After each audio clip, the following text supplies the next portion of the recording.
Bro, I got here last night, bro. I couldn't even sleep, bro. Yeah. Tossing and You turning. just got here last night? Right. Yeah, I just got here yesterday. Last night. Bro, you must have been kissing the ground when you got when you You don't even know, bro. You gotta feel helpless, like all that, right? Bro, that's the part, bro, that everybody felt helpless because you can't do nothing. Rocks and hella season. Oh my God. Crazy story, guys. Like, that surprised me, I'm gonna tell you right now. Cause I've been cutting his hair since he was in high school, so crazy. So anyways, let's get straight to the haircut. What's going on here? We did clip over comb just to clear all this length. It's been a minute since he's gotten a haircut. And he had longer hair anyways. He was usually getting a taper and kind of tying up his hair, but it's probably twice as long as what it usually is. And then obviously his beard and the sides are all grown out now. So I'm just clearing the majority of this bolt, getting it ready for fade, while still trying to keep the shape and the bulk around the parietal ridge area. Now we're going to start our initial guideline. I'm using the JRLs, the 1040s, and we're going to do this all the way around, and then we'll bald him out and probably follow it up with the shaver.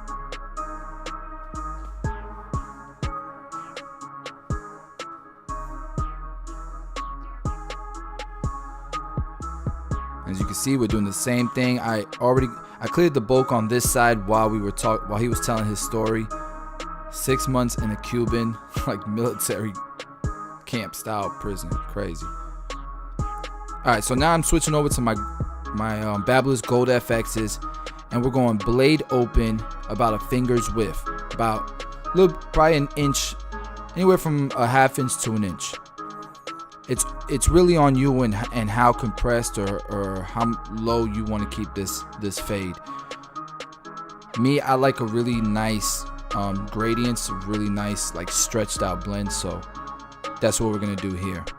I'm gonna try to keep it like a medium low blend while keeping the C cup dark. I just love this look for pompadours. Alright, and now what I'm doing is I'm clearing out the bulk here, to a number 3.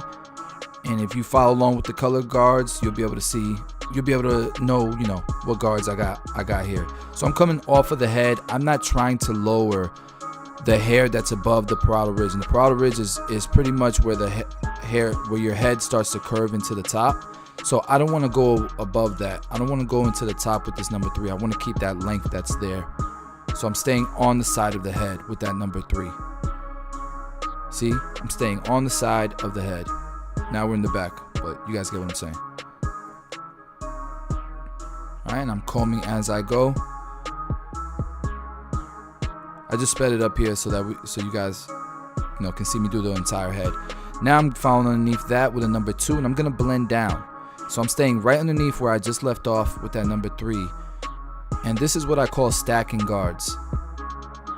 So underneath the 3 will be the number 2, right underneath the number 2 will be the 1 open. That's stacking guards.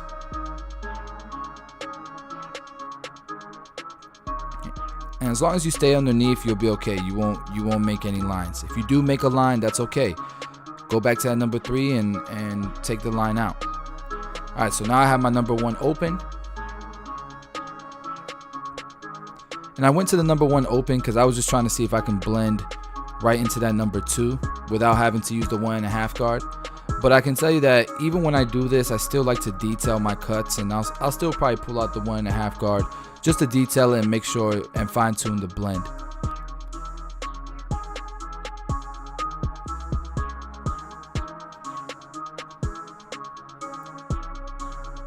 We'll just do this all the way around the head.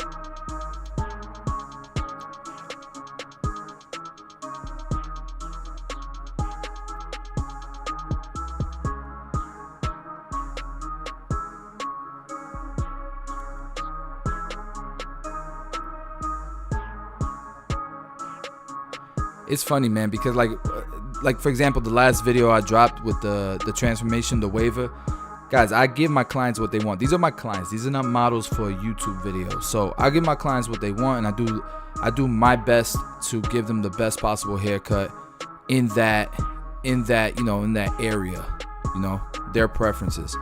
So I can coach them and I can try to, steer them a specific way, but at the end of it, I still got to be able to give the client what they want, with, of course, with a little bit of my flavor on the cut. So now again, we went to that 1.5 guard, and we're detailing that portion between the number 1 guard open and that number 2 guard closed. Just really trying to bring it all together. Once this is done, now we'll start to blend from the bottom up. So we know that we finished off with a number 1 open. So we're taking out this first initial guideline, the bald line, with the clipper closed, and we're opening it as we go up. But we're staying underneath this guideline that we created with the blade open.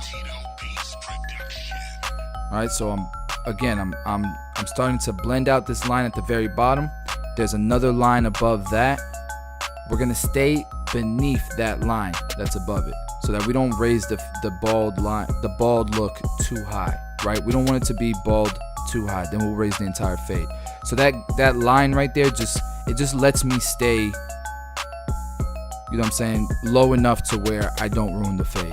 Now I can start removing that guideline. I'm using the 1/2 guard, and that should bring the entire cut together. So I'm using the 1/2 guard to blend into that number 1 open. Once I'm done here, it's pretty much just detail work to try to make the fade the best possible result I can.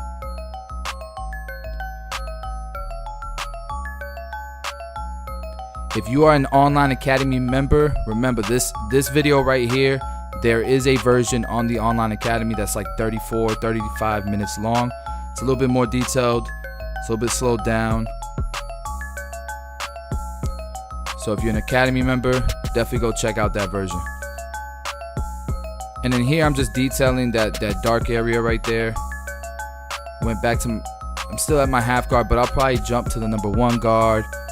Probably go back and forth. You'll notice like now I'm lining up that C cup, because that just lets me see the fade better. So I feel like that's important.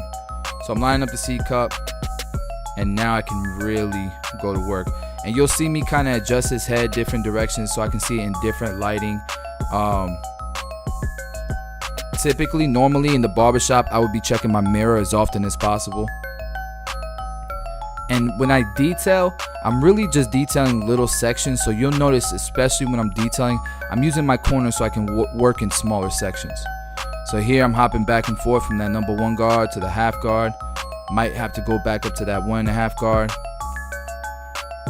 You just gotta kind of, see how the hair is reacting, especially since I haven't cut his hair in over 6 months. I haven't done a fade on him in years. He was always getting the taper. So now we're doing the same exact thing on this side.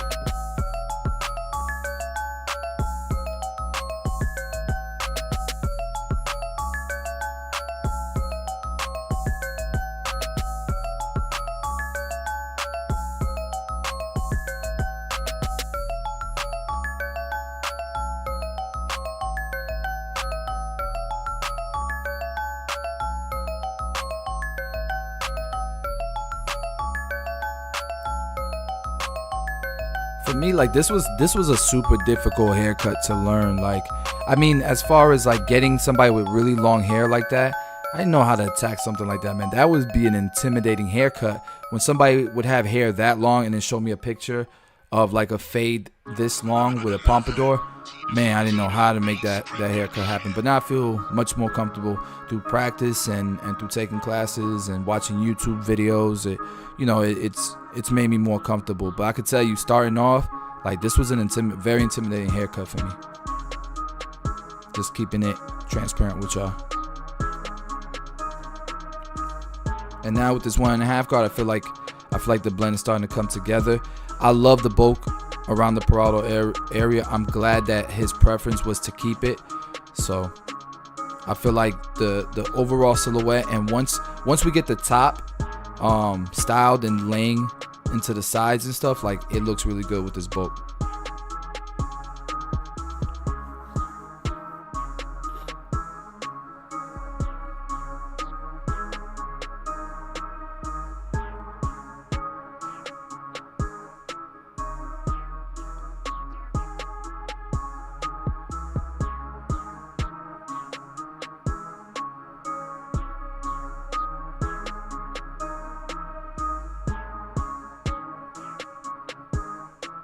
All right, so that's the blend on that side. Before we do any like blending shears or any other touch-up work, let's go ahead and start to blend the beard in.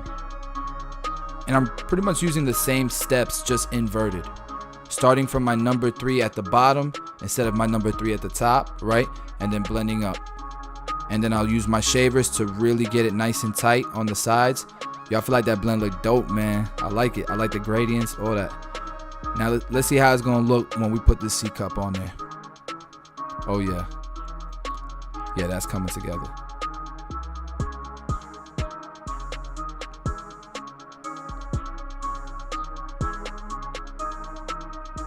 Now on this specific client, I'm not gonna do any color enhancement. I like the natural look on him, and he has a really prominent C cup anyways, so it doesn't really make sense. If I did color enhancement on him, it would only be on the C cup, or the top of the beard. And to be real with you, like, I just feel like I'd be taking money from him, because he doesn't need it. Like, it's as enhanced as it can get, that C cup. I feel like once we put the razor on there, it's a wrap. All right, so now we're gonna cut the top, and I'm gonna do a profile parting in the middle. This is definitely a beginner way that I would cut it. This is definitely like kind of like barber school-esque, like how they would teach you. This is pretty much the basics. You do a profile parting right through the middle, and then that's your traveling guideline for the rest. So then you take a little bit of that middle, and now that's your guideline for the right side of his head and the left side of his head. Okay. In the shop, I would cut it differently. I'd use more over directing techniques, more layering techniques, more graduation techniques.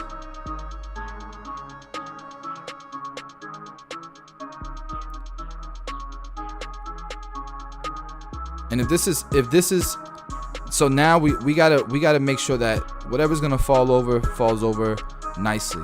And so that's the finished result with scissor work, before any detailing, before any blending shears. Okay, so now I'm gonna go ahead and start to work my blending shears.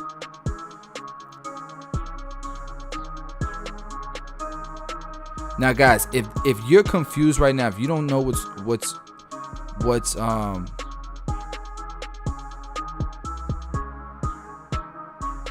going on with as far as like the blending shears, you're pretty much just taking whatever's coming off of the spine of the comb, you guys see there, and you're just cutting the ends. You don't want to do too many chomps, because then you're going to actually take length, but that's pretty much what you're doing with the blending shears. All right, now we're going to fine tune the beard, detail it a little bit. He wants to keep the length. He liked the length. He just wanted me to clean up around the neck and stuff. He had trimmed it, I guess, in prison. I don't know how, but obviously he didn't line it up. And he wanted me to keep it as full as possible. This was too full. We had to go back once I did the razor and bring it down some more. But he told me he wanted it as full as possible. Then he saw it in the mirror and was like, nah, you can bring it down. All right, so now we're done with that, and we'll go ahead and start to style the haircut. And all we're trying to do is create tension and put heat on the hair. Now this is pretty much what foundations really breaks down, but it to me, foundations is not the beginners, not the basics. It's the foundational, it's the theories that you need, the practices that you need. It's kind of blending quality with efficiency. If you're cutting your kids' hair, you're cutting yourself, you don't need foundations. But if you're a professional in the barber industry and you want to be able to create quality haircuts in efficient times, like, and you're good, and you're making money behind the chair, and you want to be able to you know, maximize that, foundations would be a great investment for you. Okay, so now we're detailing it with the razor. I'll pretty much show you exactly why we do what we do. We'll talk graduation, we'll talk layering, we'll also talk about systemizing your haircuts, so you can do these haircuts, haircut and beard 45 minutes, and the haircut by itself in 30 minutes. So there it is, guys. That's the finished result. If you guys like the haircut, please let me know in the comments. Smash the like button, subscribe, all that good stuff, and we'll see you in the next video. If you're interested in foundations or the online academy, link will be in the description below. Go check it out, guys. Check that out.